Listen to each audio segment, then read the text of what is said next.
وَلْتَكُنْ مِنْكُمْ أُمَّةٌ يَدْعُونَ إِلَى الْخَيْرِ وَيَأْمُرُونَ بِالْمَعْرُوفِ وَيَنْهَوْنَ عَنِ الْمُنْكَرِ وَأُولَئِكَ هُمُ الْمُفْلِحُونَ.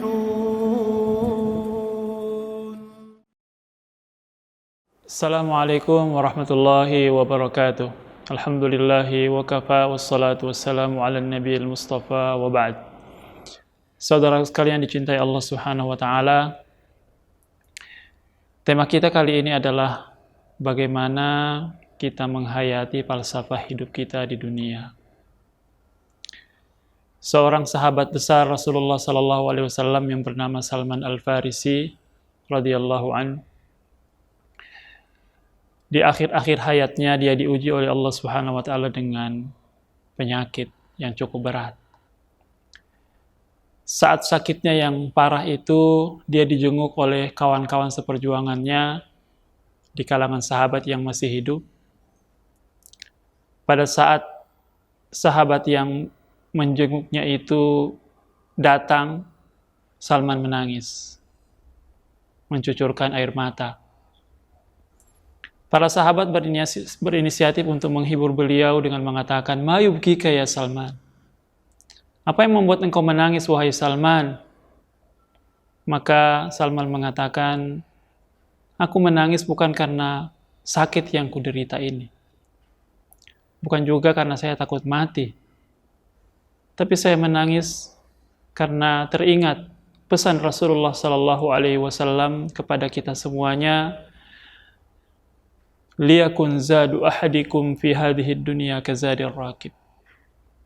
Hendaklah bekal salah seorang di antara kalian hidup di dunia ini seperti bekal seorang musafir. Dan aku tidak mendapati diriku kecuali telah melanggar pesan Rasulullah sallallahu alaihi wasallam itu." Nabi kita tercinta, kata beliau, memesankan kepada kita untuk memperlakukan kehidupan ini seperti laksana kita seorang musafir. Apa falsafah hidup seorang musafir? Kalau kita tinggal di Makassar, ada keperluan ke Jakarta, ketika kita berada di tempat tujuan kita di Jakarta, kita selalu merasa bahwa di sini bukan tempatku. Saya akan kembali. Saya cuma sekedar ingin menyelesaikan urusan dan keperluan saya di sini, dan setelah itu saya akan kembali. Itulah falsafah hidup seorang musafir. Dia selalu merasa bahwa tempat yang dia tuju itu bukan tempat tinggalnya. Begitulah juga kita hidup di dunia ini. Harus selalu merasa bahwa dunia ini bukan tempat tinggal saya.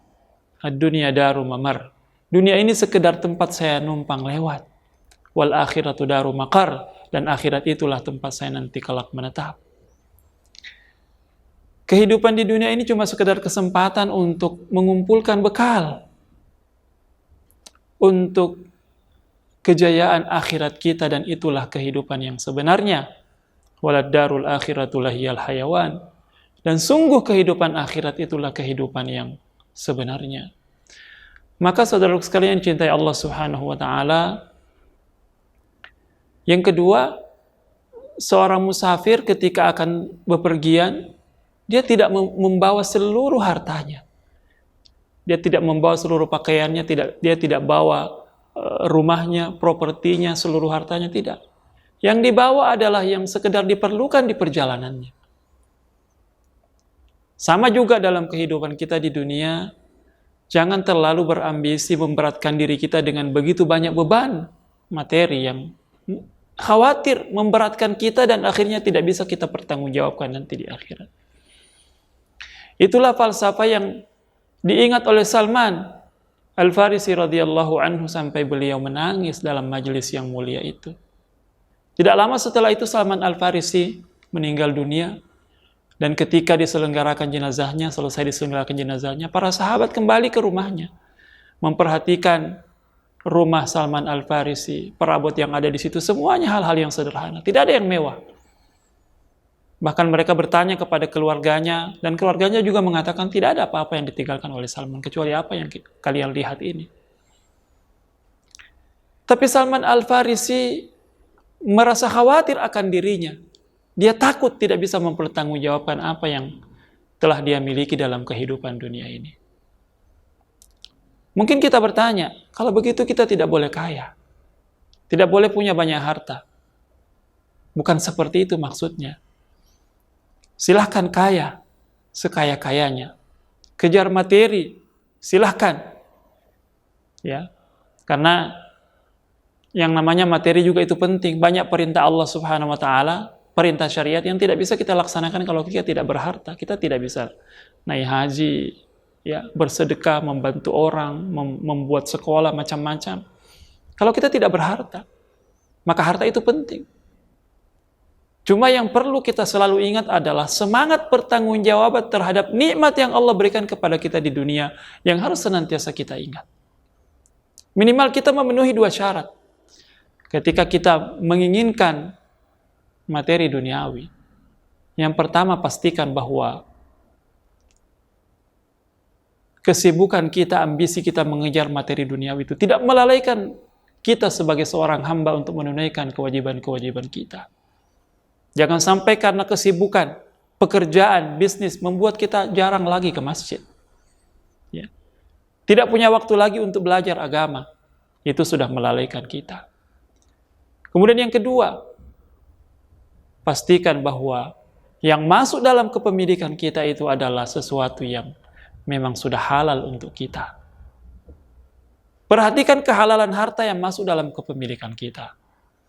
Jangan sampai kita lengah, tercampur aduk harta itu. Ada yang halal, ada yang haram, ada yang syubhat. Itu yang membuat harta kita dan kehidupan kita di dunia ini menjadi tidak diberkahi oleh Allah Subhanahu wa taala. Dan begitu Allah Subhanahu wa taala mencabut keberkahan dari harta kita, dari kehidupan kita, maka apapun capaian-capaian duniawi yang kita dapatkan, kita tidak akan mendapatkan ketenangan yang hakiki. Ya. Begitu banyak orang bergelimang harta tapi kehidupannya selalu gelisah. Ya. Kalau dicari jawabannya, maka kata kuncinya adalah karena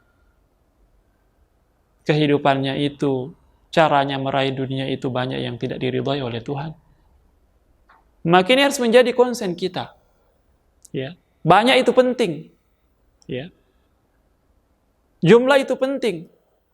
Tapi yang jauh lebih penting dari semuanya itu adalah keberkahan dari Allah Subhanahu wa taala. Memang baik ketika yang banyak itu dipadukan dengan keberkahan. Itulah yang ideal.